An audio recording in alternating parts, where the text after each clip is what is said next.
Bonjour à tous, j'espère que vous avez la forme.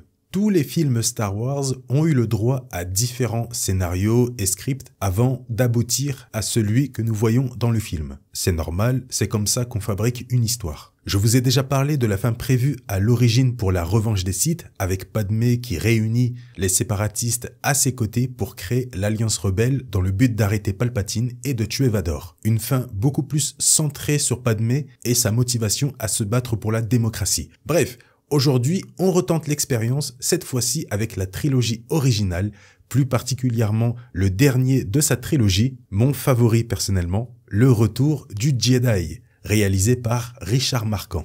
Nous allons voir ensemble la fin qui était prévue à l'origine pour ce film, qui se termine de base très bien pour les héros, avec des chansons, des feux d'artifice, la défaite des méchants, etc. On peut pas faire plus happy ending que ça. Mais dans la première fin, tout était complètement différent. On était sur le contraire du happy ending. Il faut savoir déjà qu'à l'origine, le retour du Jedi devait prendre le nom de la revanche du Jedi. Vous pouvez d'ailleurs trouver sur le net un visuel du premier poster de l'épisode 6, La revanche du Jedi, mettant en scène un combat entre Vador, sabre laser bleu, et Luke, sabre laser rouge. Vous allez comprendre pourquoi la couleur de leur sabre laser sont inversées. Déjà, à la base de tout, le film s'appelait bien Le Retour du Jedi. C'était son nom de base choisi par Lucas. Tout va bien. Lawrence Kasdan, le co-scénariste du film, mais aussi de l'épisode 5, de l'épisode 7 et de Solo, arrive chez Lucas et lui explique en gros que pour un dernier film d'une trilogie, il faut taper fort, il faut atomiser le public, il faut le surprendre et surtout rendre la fin de cette trilogie sérieuse. Il met en avant que le titre « Le Retour du Jedi » est un peu trop faiblard et pas assez représentatif du scénario qu'il prévoit. Après réflexion, Lucas accepte et change le nom du Retour du Jedi par La Revanche du Jedi. Il faut déjà savoir une chose importante concernant le déroulement de ce script pour le personnage de Han Solo. Vous le savez je pense, Harrison Ford a toujours mis en avant l'idée de vouloir que son personnage meure en se sacrifiant. À l'époque, il propose donc l'idée. Lawrence Kasdan, lui, est complètement d'accord avec Harrison Ford. Ça va parfaitement avec le ton qu'il souhaite donner au film. Il prévoit donc de faire mourir Han Solo au début du 3e acte du film, lors d'un raid spatial sur une base impériale. Mais sans réellement discuter, Lucas refuse catégoriquement l'idée de Ford et Kasdan. Han Solo ne doit pas mourir. Il ne savait pas pourquoi à l'époque Lucas avait refusé, mais selon Gary Kurtz, producteur de l'épisode 4 et 5, pas n'importe qui, Lucas aurait refusé la mort de Han Solo pour continuer à vendre des produits dérivés, tels que des jouets sur le personnage. Harrison Ford a d'ailleurs validé cette idée, mettant en avant que Lucas ne pouvait pas faire de chiffres sur un personnage mort comme devait l'être Han Solo, notamment parce qu'il faisait aussi partie des héros. Donc, Lucas refuse pour la revanche du Jedi de faire mourir Han Solo. Ça, c'était l'un des plus gros changements. Alors, personnellement, je ne doute pas de l'idée comme quoi il n'a pas voulu tuer Han Solo pour une question de merchandising. On connaît Lucas et les produits dérivés de Star Wars, c'est une histoire d'amour et d'argent. Mais bon, faire de l'argent avec une licence qui nous appartient, je ne vois absolument pas le problème, c'est tout à fait normal. Même si par moments, il a vraiment abusé. Bref, le film devait s'ouvrir de manière bien plus épique et devait faire apparaître pour la première fois la capitale de l'Empire Galactique, la planète Coruscant, qui s'appelait à l'époque Ad Abaddon. Le but de l'introduire était de finir le film avec une bataille épique sur cette planète. Alors, Coruscant devait à l'origine être gardé par 2 étoiles de la mort en construction et même plus. On a d'ailleurs la possibilité de voir à quoi ça aurait pu ressembler grâce au concept art de Ralph McQuarrie. Je sais pas vous, mais je trouve ça quand même très charmant. D'ailleurs, Coruscant à cette époque avait ce côté moins étouffant, avec de grandes étendues et surtout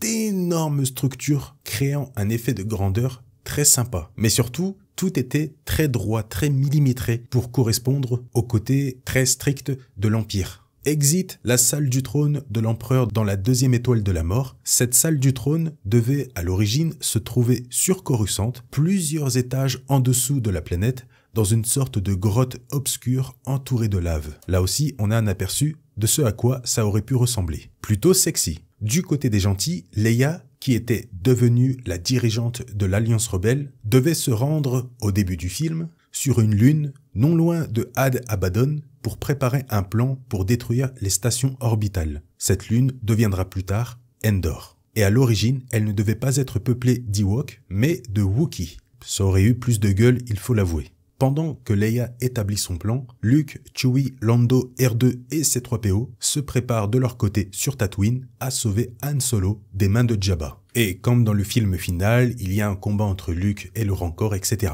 Du côté des Sith, Vador et Sidious sont très en froid. Sidious parle uniquement à Vador par l'intermédiaire du grand Moff Jar Jarod. Dans cette version, Jarod est très proche de Palpatine et devient une sorte d'agent secret uniquement au service de l'empereur, avec comme unique but d'agir dans le dos de Vador pour enlever Luke et le rapporter à l'empereur. Jarod devait, à l'origine, avoir une grosse importance dans le film, mais surtout une grosse rivalité avec Vador. Mais là où tout change complètement, c'est lors du combat final dans la salle du trône de l'empereur, entouré de lave, etc.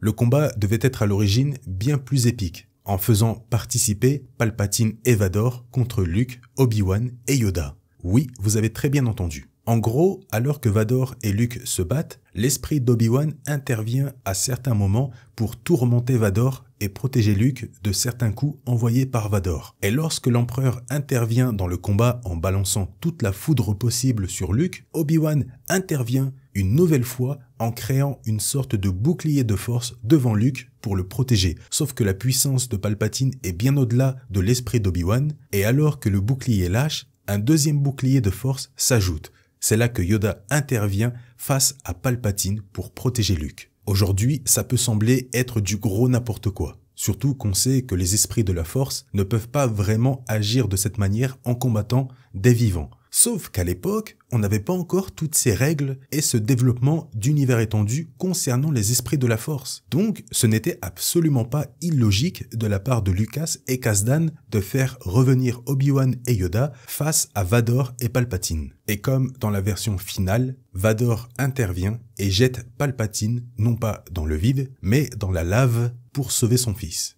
On connaît tous le moment après la mort de Palpatine où Vador dévoile son visage pour voir de ses propres yeux le visage de son fils. Eh bien, c'est là qu'intervient le retournement de situation que Kasdan et Lucas souhaitaient pour rendre la fin du film beaucoup plus sombre et surprenante. Alors que c'est la fin pour Vador, Luke enlève le casque de son père, l'observe, le met et prononce les mots « Maintenant, je suis Vador. Je vais aller tuer toute la flotte rebelle et régner sur l'univers. » Eh oui, Lucas souhaitait vraiment terminer le film comme ça pour créer un choc et un rebondissement digne d'une fin de trilogie à sa sauce. Et la scène où Luke met le casque de Vador pour devenir le nouveau Vador était aussi là pour faire écho à la fameuse vision qu'il avait vue dans l'épisode 5 où il se voit avec le casque de Vador. Tout était lié. Lawrence Kasdan était totalement d'accord avec la version de Lucas. Et c'est pour ça que sur le poster du film, Luke possède un sabre laser rouge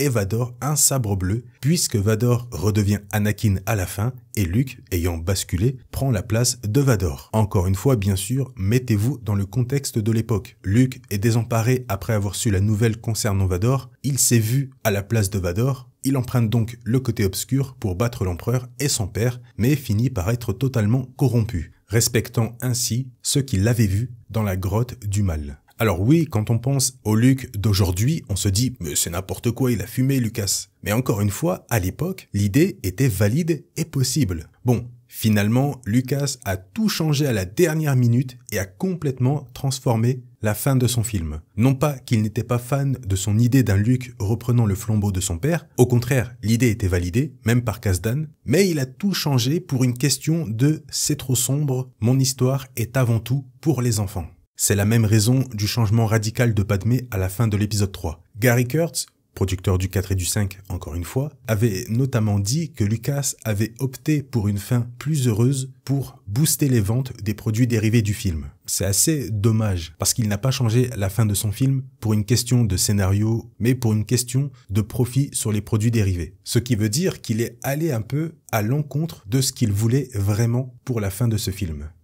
Et en plus de ce changement, alors que tout le marketing autour de ce film commence, Lucas change à la dernière minute le titre de la revanche du Jedi par le retour du Jedi. Parce que le concept de revanche pour un personnage censé être du bon côté, ça ne fonctionne pas, selon lui, pour plaire aux fans voulant s'identifier à un personnage gentil. Et aussi que la revanche ne correspond pas au Jedi. Ça c'est vrai par contre. Mais bon, voilà ce que devait être à l'origine l'épisode 6 de la saga. Encore une fois, prenez les choses dans leur contexte. Aujourd'hui, c'est complètement absurde, mais à l'époque, il n'y avait aucun problème. Et je vais pas vous mentir, j'aurais tout de même aimé voir ça. Et ça ne m'empêche pas bien sûr d'apprécier l'épisode 6 tel qu'il est. On a eu le film qu'on a eu, et c'est à mes yeux, comme je l'ai dit, mon favori. Et j'aurai exactement cette même pensée lorsque j'aborderai les films de la postlogie. Mon but, moi, comme d'hab, c'est pas de dévaloriser quelque chose pour en valoriser une autre. J'aime pas cette manière. Bref, cette vidéo touche à sa fin, j'espère que vous l'avez appréciée. Moi j'adore faire ce genre de mini docu si on peut appeler ça. N'oubliez pas le petit pouce bleu, ça récompense le travail fourni et ça aide au référencement. Le commentaire pour me donner votre avis sur la vidéo, toujours dans le respect bien sûr. Encore une fois, on dévalorise pas pour valoriser autre chose. Soyons plus intelligents que ça en tant que passionnés. Je vous laisse là-dessus, je vous souhaite une très bonne journée ou une très bonne soirée. Prenez soin de vous et à la prochaine.